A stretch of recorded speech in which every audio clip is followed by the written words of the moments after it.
Olá pessoal, tudo bem?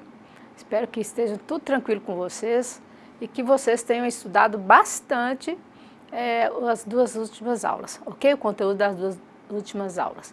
Bem, nós vamos retornar à nossa terceira aula lidando com as questões dos documentos onde buscarmos os conhecimentos para que a gente possa aplicar para os nossos alunos, ok? Vamos lá?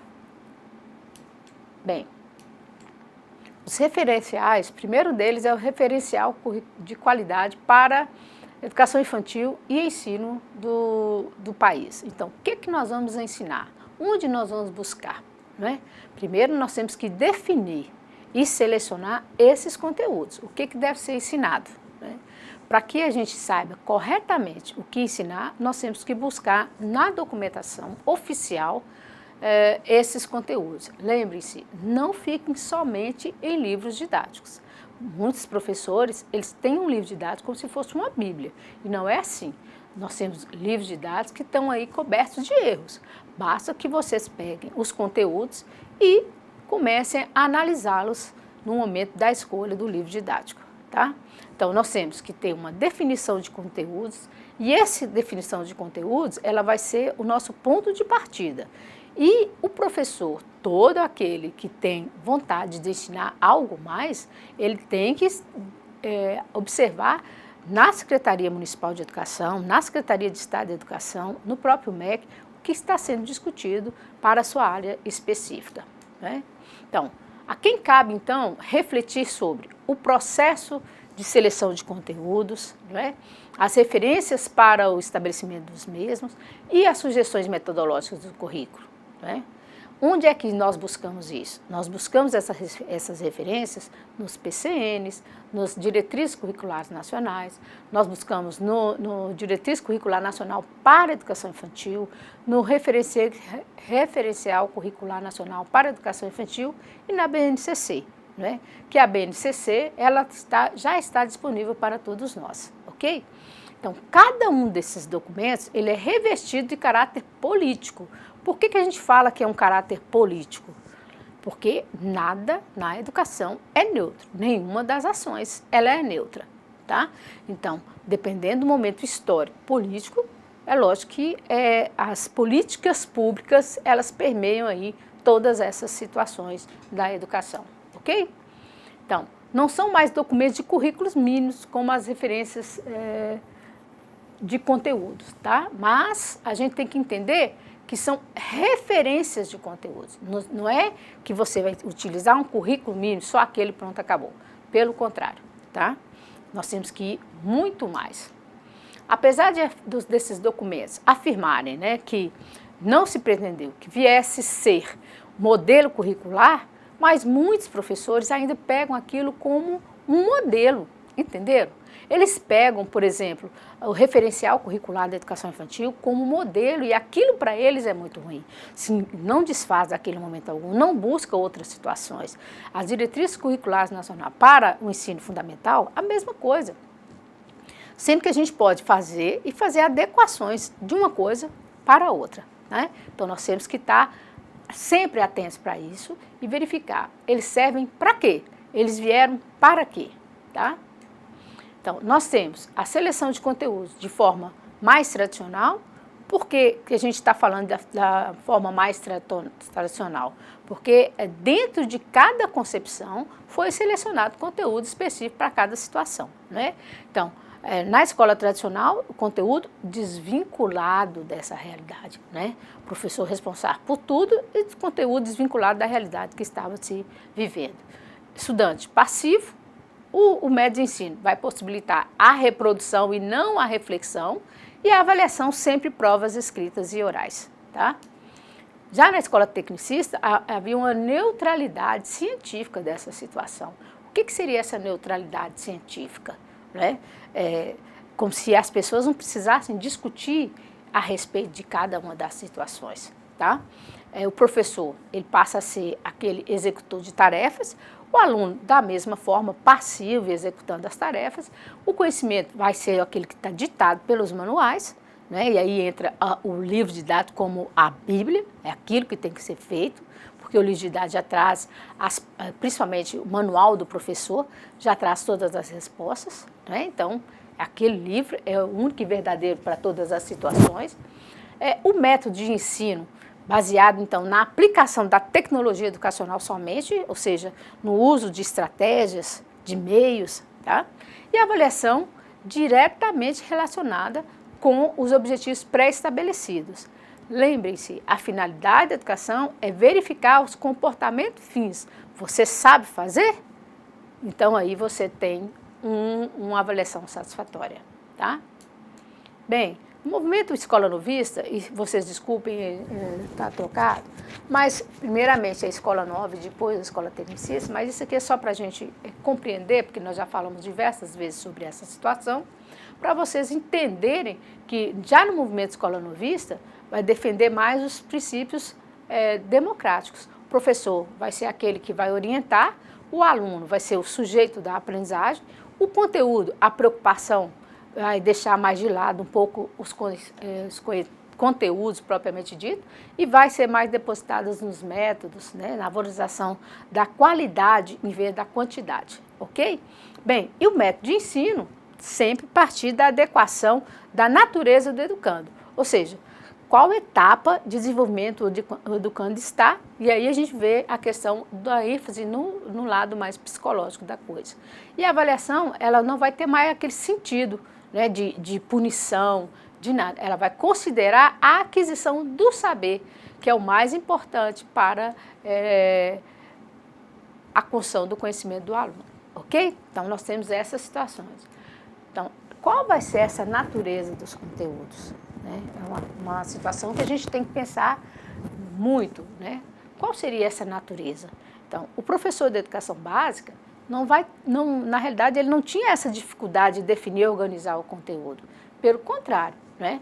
Porque ele tinha os programas oficiais, então ele já ia nos programas oficiais e já definia todas essas situações. Mas nós tínhamos um currículo mínimo. O que seria esse currículo mínimo? Aquilo que realmente tem que ser dado para os alunos. E muitas vezes os professores ficavam somente nesse currículo mínimo. Esse foi o grande problema, né? Então, com as novas legislações, os professores podem, então, almejar outras situações, buscar novas concepções de conteúdo, outros conteúdos que vêm interligar aos que estão sendo trabalhados, né? Porque agora a gente já tem ciências discutindo outros aspectos, apresentando novos conteúdos para todos nós. Entretanto, tem que dispor de mais liberdade para selecionar e organizar os conteúdos para atingir os objetivos. Esse é o grande problema, a grande dificuldade de muitos professores. Muitos alegam não ter tempo de ficar selecionando conteúdo, de ficar selecionando técnicas, e-mails e métodos, então preferem seguir o que já está lá como conteúdo mínimo no livro didático, ok? Então os conteúdos, eles deixam de ser vistos como orientadores do processo de ensino-aprendizagem e passam a ser encarados como meios, né? E esses meios, eles vão fazer o quê? Garantir a consecução dos objetivos, ok? Entenderam até aí? Bem, como a escola ela não está mais interessada somente na transmissão do conhecimento, né, ou seja, de conteúdos, né, somente para transmitir, essa é a percepção de uma escola mais dialética, né, mas ela está interessada em quê? Ela está interessada no desenvolvimento harmônico, né, no desenvolvimento integral do sujeito. Né? Por isso que só conteúdo não prevalece mais. Então, os conteúdos devem aferir-se como estudar, como pensar e como enfocar. Então, todas as vezes que a gente pensar em conteúdo, nós temos que pensar como é estudar, como é que a gente vai estudar, como é que nós temos que pensar esses conteúdos e como é que a gente tem que enfocar, ou seja, contextualizar esse conteúdo como um todo, ok? Bem, ao selecionar os conteúdos, devemos considerar algumas situações. Primeira delas, vinculação dos objetivos. Os conteúdos devem derivar dos objetivos e não o contrário. Validade dos conteúdos. Vai depender das condições de produzir os efeitos deles esperados. A significância para os estudantes. Relacionados às experiências pessoais dos alunos. Um outro situação a considerar é a utilidade dos conteúdos. Ela tem que estar vinculado com a necessidade e os interesses dos estudantes. A flexibilidade, elaborados com flexibilidade suficiente para que o professor possa alterá-los, adaptá-los, adequá-los ao ritmo e à característica dos estudantes. Adequação à diversidade dos estudantes, o nível de maturidade que esses estudantes têm. E a adequação, adequar o conteúdo ao tempo disponível para ministrá-lo. São condições pessoais e psicológicas dos estudantes e a motivação para o aprendizagem da disciplina. São esses os critérios que a gente tem que ter em mente ao selecionar os conteúdos, né? E aí nós temos as referências para o estabelecimento de conteúdos e sugestões metodológicas nos currículos nos âmbitos estadual, municipal e escolar. Lembramos lá de Comênios, né, da didática 1, onde na obra Didática Magna trata da arte universal de ensinar tudo a todos. Então, didática é a arte de ensinar e ensinar bem, né, tudo a todos. Indica a priorização dos manuais para a realização do trabalho do professor. A seleção desses conteúdos, como descreve na Didática Magna, e a metodologia do professor para conduzir o trabalho são definidos a partir de manuais. Por isso, o professor ele se viu assim, muito sofrido, vamos dizer assim, ao ter que desvincular desses manuais, né? A escola é vista, então, como um locus responsável por assumir funções que antes eram atribuídas a outros organismos. Então, quando a escola ela assume a função, e aí nós temos a função social da escola, ela se sente como se tivesse sido sobrecarregado. E o professor da mesma forma, né? E aí ele tem que sair da sua zona de conforto para ir buscar outros conhecimentos e trazer para dentro da escola, né? Sendo assim, nós temos os parâmetros curriculares nacionais que vão subsidiar o trabalho desse professor. Lembre-se, parâmetros curriculares nacionais. Eles não são simplesmente o conteúdo que você deve seguir, a metodologia que você deve seguir. Ali é para você ter um parâmetro no seu trabalho, né? Então, eles vão apontar o que e como se pode trabalhar desde os anos iniciais até para a gente alcançar os objetivos e as competências pretendidas, né? Bem, também o objetivo de minimizar a repetência e a evasão escolar. Esse foi um grande propósito do PCN, né?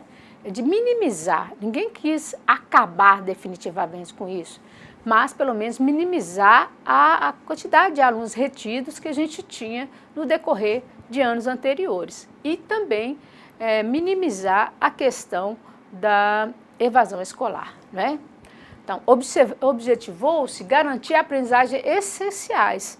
Essas aprendizagens essenciais, elas poderiam ser verificadas em todas as escolas da União, porque muitas vezes, por causa de mobilidade de alunos, né, de famílias, os alunos tinham que mudar de uma escola para outra. Então, com isso, ou de um estado para outro, de uma região para outra, e com isso, os alunos ficavam prejudicados, porque essa mobilidade e esses conteúdos diferenciados faziam com que o aluno ficasse retido no ano de escolaridade, né? E aí gerando uma evasão da escola, né? Então, o parâmetro curricular, o PCN, ele veio justamente para amenizar essa situação da sociedade.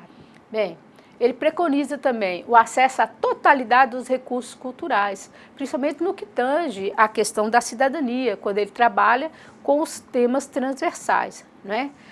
Nós apresentamos lá no PCN também a questão do domínio da língua falada e escrita, os princípios da reflexão matemática, né? Porque isso tudo é discutido lá, como vocês puderam ver e vão ver isso também nas disciplinas Fundamentos e Metodologias de cada área específica. As coordenadas espaciais e temporais que tornam possível a compreensão de mundo, por que o mundo existe, a partir de que isso tudo dentro da ciência, os princípios básicos da ciência, né? As possibilidades de fruição artística e estética, até mesmo como é que a gente vai aprender, como é que a gente vai trabalhar com essa questão do ser artístico que está em nós, né? Bem, e nós temos então as DCNs, que são as diretrizes curriculares nacionais. Essas DCNs, elas foram elaboradas para cada modalidade de ensino, que seja o ensino fundamental, a educação infantil, o ensino médio, o ensino superior, né? Então, isso também são conjuntos de definições e princípios, fundamentos e procedimentos da educação básica que vão nos garantir. Por que eu estou falando da educação básica? Porque no momento a gente está estudando sobre a questão da pedagogia na educação básica, mas essas diretrizes, elas apresentam para todas as modalidades de ensino. As diretrizes curriculares nacionais para a educação infantil, elas estabelecem as competências e habilidades para a educação infantil. Lembrando que nós temos que ficar bastante atentos a essas situações, tanto as dos anos iniciais, quanto da educação infantil. Porque se a gente deixar de lado, nós não vamos preparar as nossas aulas e selecionar os nossos conteúdos a partir desses conhecimentos que estão apontados lá, né? Bem, vocês viram aí que o referencial curricular, vocês tiveram a disciplina Fundamentos da Educação Infantil, vocês estudaram também o referencial curricular nacional para a educação infantil. Então, surgiu da necessidade dos profissionais qualificados trabalhar com crianças e fazer uma reflexão sobre o trabalho com as crianças, né? É considerado um guia de reflexão para os profissionais que atuam diretamente com crianças de 0 a 5 anos. Mas isso não quer dizer que você tem que ficar somente nele, né? Você tem que buscar outras situações dentro de conteúdos para a educação infantil. Bem, e nós temos então a Base Nacional Comum Curricular. Essa Base Nacional, ela foi promulgada desde 2017, né? Ela já está aí desde 2017 para que a gente pudesse estudar, rever, e foi e volta no Congresso e para os educadores, né? Então, o que ele é? Ele é um documento de caráter normativo que vai definir esse conjunto orgânico e progressivo de aprendizagens essenciais. Então, é a partir do momento que você tem a base curricular nacional comum curricular, é que você vai verificar o que realmente agora a gente vai ter que trabalhar na educação infantil ao ensino médio, tá? Então, contempla a educação infantil, o ensino fundamental e o médio que estava em discussão saiu, se não me engano, há 15 dias aqui atrás, ok? Bem, pessoal, nós vamos então a uma atividade de grupo. Eu espero que vocês tenham entendido por que a gente passou a discutir um pouco mais sobre essas questões de diretrizes curriculares, de CBC, de PCN, de BNCC, né? Tudo isso para dizer a vocês onde é que vocês têm que buscar o conteúdo para trabalhar com as crianças, tá bom? Então, nesse momento, vou passar a atividade do grupo, que é qual o melhor documento para selecionarmos conteúdo e embasarmos teoricamente. Então, dentre esses documentos, qual vocês acham que é o melhor para vocês, né? Vocês terão 10 minutos para discutir, ok? Estamos de volta, pessoal. Só para vocês lembrarem que quando nós planejamos, nós somos capazes de definir qual o melhor documento para que a gente possa utilizar com os nossos alunos, né?